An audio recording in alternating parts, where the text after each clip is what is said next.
జై శ్రీమన్నారాయణ. మన బాలాజీ ప్రేక్షకులందరికీ నమస్కారం. ఏడుకొండలవాడ వెంకటరమణ గోవింద గోవింద్. ఓం నమో వెంకటేశాయ. మనం అందరం కూడా బ్రహ్మోత్సవాలు చేసుకుందాము, సరదాగా సంతోషంగా ఆనందంగా చేసుకోవాలని అనుకుంటున్నాం కదా. దానికి మనకి అంకురార్పణకి ఏం చేసుకోవాలి ఏంటన్నది మనం తెలుసుకున్నాం.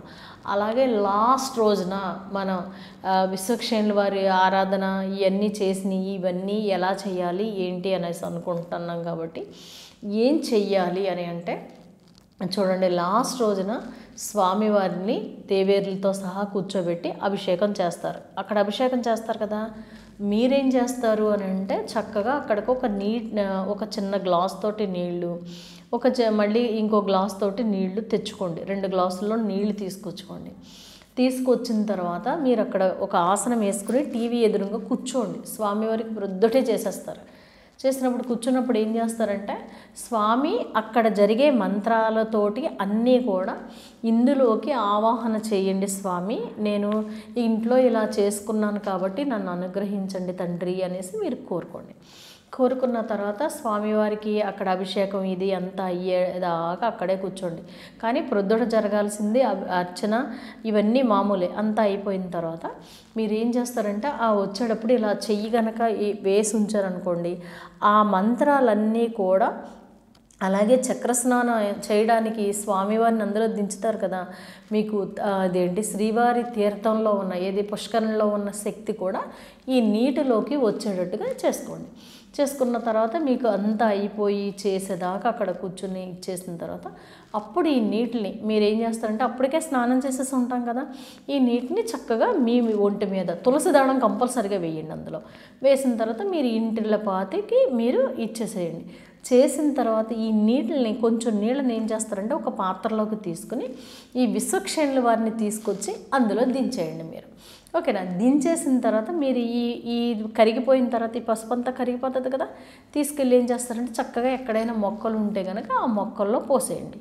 అలా కాకుండా ఇంకొకటి ఏంటంటే చక్కగా తీసుకుని మీరు ఆరబెట్టేసేసుకొని మీరు డైలీ స్నానం చేసే దాంట్లోనైనా సరే చిన్నగా పిల్లలకు కానీ మీకు కానీ ఇది ఒకసారి నేను చెప్పాను. ఒక డబ్బాలో పెట్టుకుని ఆ డబ్బాలో కొంచెం పచ్చకర్పూరం కొంచెం చందనం కలిపేసి పక్కన పెట్టుకుని బాగా పొడిగా ఆరబెట్టేసుకుని ఒక డబ్బాలో పెట్టుకుని స్నానం చేసేటప్పుడు కొంచెం అది నీళ్ళల్లో వేసుకుని మీరు స్నానం చేస్తారనుకోండి. కానీ ఇంట్లోకి వెళ్ళినప్పుడు ఎక్కడైనా ఎవరైనా చనిపోయారని మనకు తెలిసినప్పుడు వచ్చినప్పుడు అలా చేయకండి. ఇలా గనక మీరు చేసుకున్నారనుకో అది కూడా విశ్వక్షేణుల వారు వినాయకుడి శక్తి మనకి ఉంటుంది. కలిపేసి మీరు ఏం చేస్తారంటే కాదు అని అనుకుంటే కనుక నీళ్ళన్నీ మొక్కలకు పోసేసుకోండి. అలాగే ఈ మట్టి మీరు అఖండ దీపం పెట్టింది ఉంటారు కదా, అప్పుడు వరకు నూనె చూసుకుంటూ పోసుకుంటూ వస్తారు కదా, ఈ ఒత్తి అయిపోతున్నప్పుడల్లా కొంచెం జరుపుకుంటూ ఉండాలి. అయితే ఇంకా లాస్ట్కి వచ్చినప్పుడు ఏం చేస్తారు అని అంటే ఆ రోజునాడు నూనె పోయడం ఆపేయండి. అది ఎంతవరకు దీపం ఇది అయ్యి కొండెక్కుతుందో అక్కడికి కొండెక్కిపోద్ది. కొండెక్కిన తర్వాత ఏం చేస్తారంటే దాన్ని తీసుకెళ్ళి ఎక్కడైనా కాలువలో కలపాలి. అది గుర్తుంచుకోండి. ఈ బియ్యం ఉన్నాయి కదా, ఈ కలశం ఉంది కదా, కలశంలో స్వామివారిని మళ్ళీ యథాస్థానానికి వెళ్ళిపోమనేసి చెప్పండి. చెప్పిన తర్వాత స్వామి అప్పుడు ఈ నీటిని ఏం చేస్తారంటే ఈ నీటిలోకి ఇన్నాళ్ళు మీరు ఉంచుకున్న పూజ చేశారు కాబట్టి ఇందులోకి మొత్తం ముక్కోటి తీర్థాలే కాకుండా స్వామివారి శక్తి అంతా వచ్చింది కాబట్టి ఇల్లంతా కూడా సంప్రోక్షణ మీ మీద సంప్రోక్షణ చేసుకుని ఆ నీటిని ఎందులో ఎక్కడైనా భద్రపరచుకోండి. ఏదైనా కొంచెం మనకి ఏదైనా తేడాగా ఉందన్నా, ఎక్కడికైనా ఎళ్ళొచ్చి కాళ్ళు చేతుల్లో అవుతున్నాయి అనుకున్నా ఈ నీటిని కనుక మనం ఒంటి మీద సంప్రోక్షణ చేసుకున్నట్టయితే అక్కడికక్కడే మనకి ఆ నెగిటివ్ శక్తి అనేది పోతుంది. కాబట్టి మీరేం చేస్తారంటే ఒక బాటిల్లోనే ఎందులోనే పోసుకుని చక్కగా ఫ్రిడ్జ్లో పెట్టుకోండి. మనకు అభిషేకం ఎలాగా పెట్టుకుంటాం కదా అలా పెట్టుకోండి. ఎప్పుడైనా ఇంట్లో తేడాగా ఉందన్నప్పుడు ఇండ్లు తడిగుడ్డ అది పెట్టేసిన తర్వాత ఇది తొక్కేలాగా కాకుండా కొంచెం మూలల్లోనూ వాటిలోనూ కొంచెం జిమ్ముకున్నారనుకోండి మంచిది ఈ నీళ్ళు. లేదమ్మా మేము అలా ఏమీ చేయము అని అనుకున్నప్పుడు ఏం చేస్తారు, చక్కగా మీ ఇంట్లో ఉన్న మొక్కలన్నిటిలోనూ పోసేసుకోండి, సరిపోతుంది. ఇది ఇలా చేసుకోండి. తర్వాత స్వామివారి ఫోటో మళ్ళీ యథాస్థానంలో పెట్టేసుకుంటారు కదా, పెట్టేసుకున్న తర్వాత బియ్యం ఉంటాయి. ఈ బియ్యాన్ని ఏం చెయ్యాలి అని అంటే కనుక మీకు ఓపిక ఉన్నట్టయితే దాన్ని చక్కగా మీరు అంటే ఏదైనా వండి ఎవరికైనా పంచిపెట్టుకోవచ్చు. లేదు అని అనుకుంటే మీకు దగ్గరలో కనుక ఆవులు గట్ట ఉన్నాయి అని అంటే కనుక అడగండి.